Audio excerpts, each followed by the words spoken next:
Assalamualaikum warahmatullahi wabarakatuh. Nepangkeun abdi ti kelompok 3 bade ngapresentasikeun anu temana tarekah sangkan henteu caah. Wastapun Windy, kenalkeun rerencangan abdi. Anu kahiji namina Alia, anu kadua namina Givari, anu katilu namina Gali, Anu kaopat namina Risma. Sampurasun langsung tipayun urang sanggakeun puji sareng syukur kanu Gusti Nu Maha Suci anu parantos mampirin rumping karnikmatan kanggo urang sadayana. Hatur nuhun kasaderek MC anu parantos maparin kasempatan kasingkuring kanggo jadi panumbu catur dina ieu kasempatan. Wilujeng sumping ka para pamilon ieu acara di diskusi nu mantak kataji. Kantena pisan atuh da lumangsung na oge di gedong anu sakieu saena nyaeta gedong SMA Negeri 1 Cipeundeuy. Ieu acara diskusi teh kasang tungkana lantaran aya rasa prihatin urang kana kaayaan alam anu beuki dieu beuki ruksak. Ieu tujuan tina ieu diskusi teh nyaeta sangkan urang tiasa ngarumat alam supaya henteu kajadian caah di lingkungan urang. Sapados ieu acara diskusi teh langkung hegar parantos calik sasarengan urang di dieu salasawios ahli dina widang lingkungan sareng pananggulangan bencana nyaeta Bapak Gipari sareng Bapak Galih gumelar di kantos Mancen Damel diminangka dina dinten ieu aranjeun atos natarkeun materi nu baris dipedarkeun nyaeta tarekah sangkan henteu caah supados ieu acara lumangsung kalayanan lancar simkuring baris nuntun.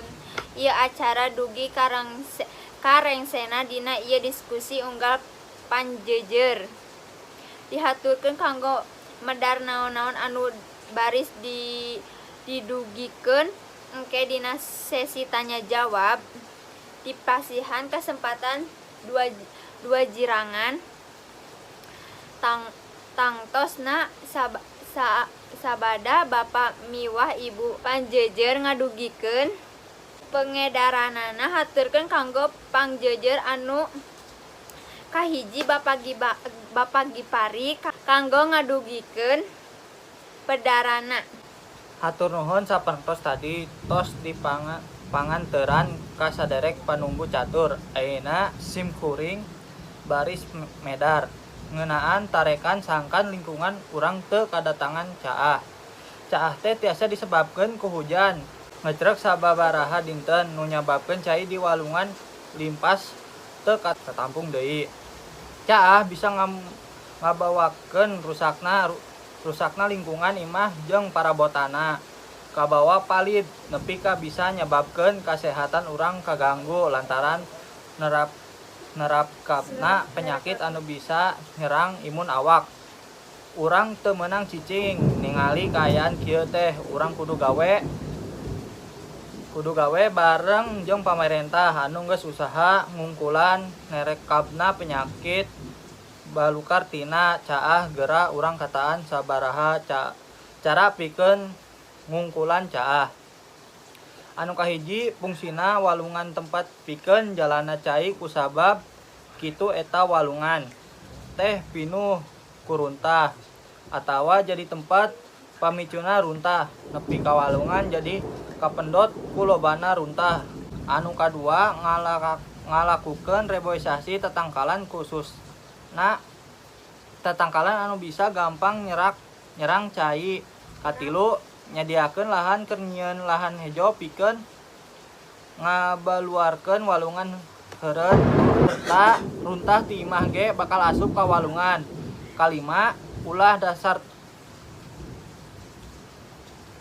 ngawangun gedung-gedung jangkung jeung badag anu nyebabkeun jadi beban taneuh jeung dasar taneuh jadi ngareuntet. Kagenep, ulah ngabukbak tatangkalan di leuweung sabab tatangkalan teh boga peran penting pikeun nahan cai, serepan jeung taneuh ti pasir ulah nepi ka leuweung jadi gundul. Supaya teu datang caah di lingkungan teh urang kudu ngalaksanakeun langkah-langkah nutos di pedar tadi.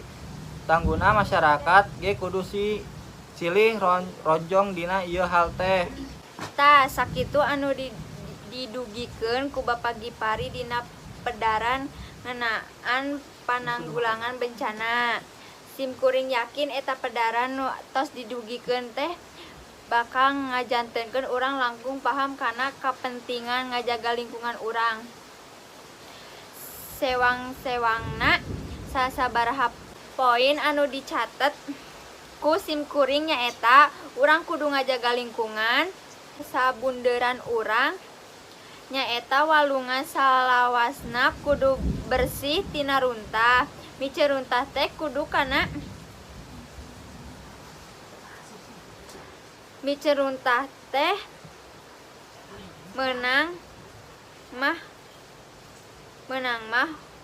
walungan supaya jalan cai henteu kapedet ku runtah jeung miceun tatangkalan teu menang di taluran sabab fungsi tangkal teh pikeun nyerep cai.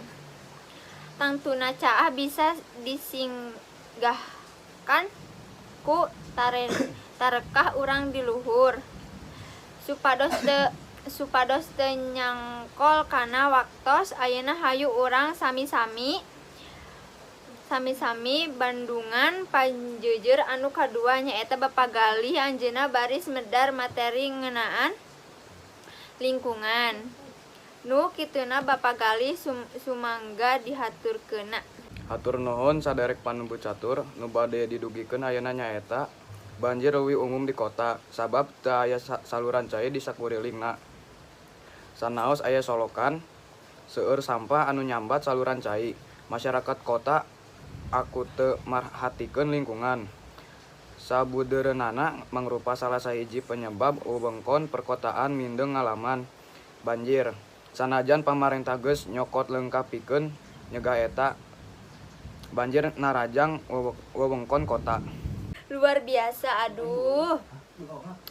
Janten kagagas pisan supami nguping pedaran ti Bapak Galih teh. Cobi upami urang tiasa dugi ka kenggi presentasi anu ka sakitu luhurna. Mugi-mugi tina pedaran tadi urang tiasa ngucapkeun sangkan ngahontal presentasi anu luhur oge.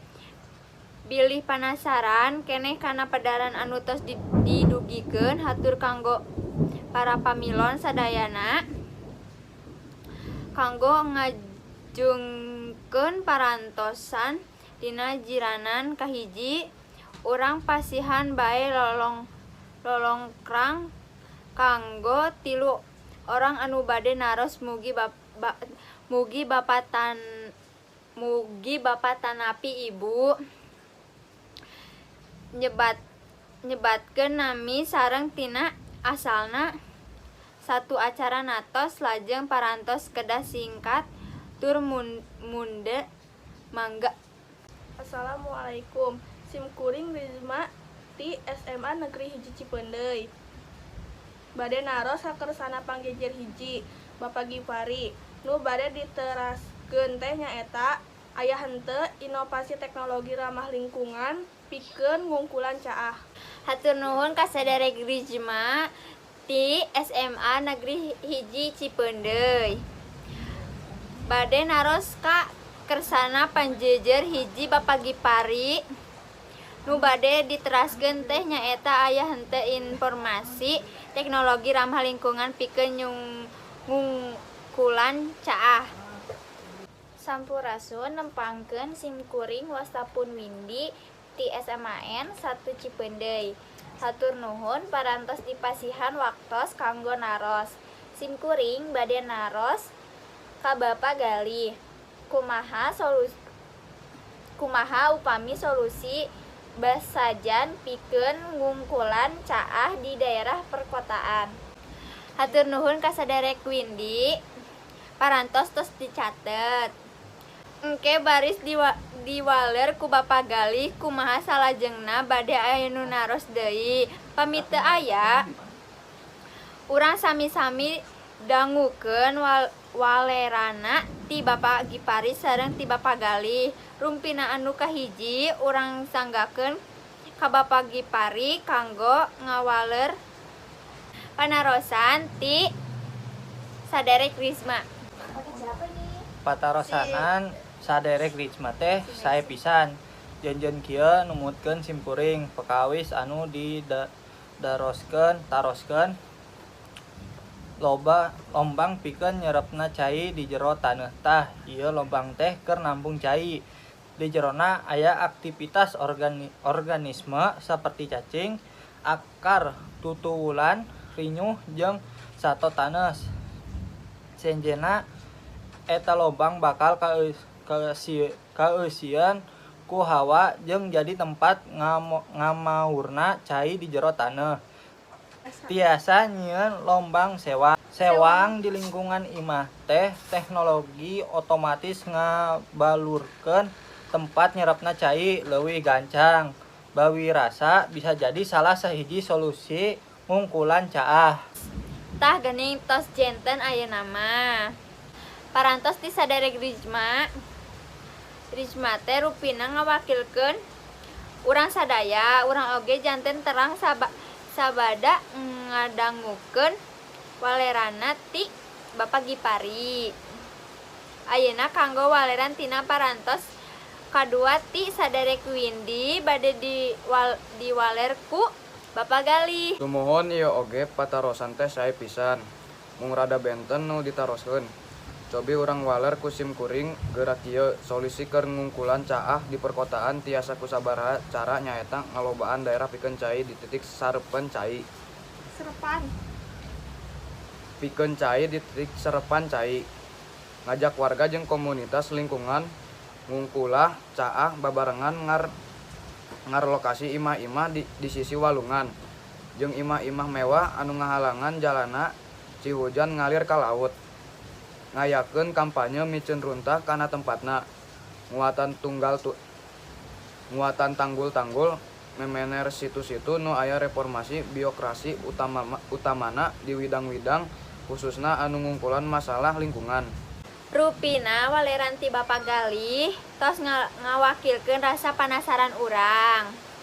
Hatur nuhun pisan ka Bapak Gipari sareng Bapak Galih anu parantos babagi ilmu sareng pangalaman dina acara diskusi dinten ieu.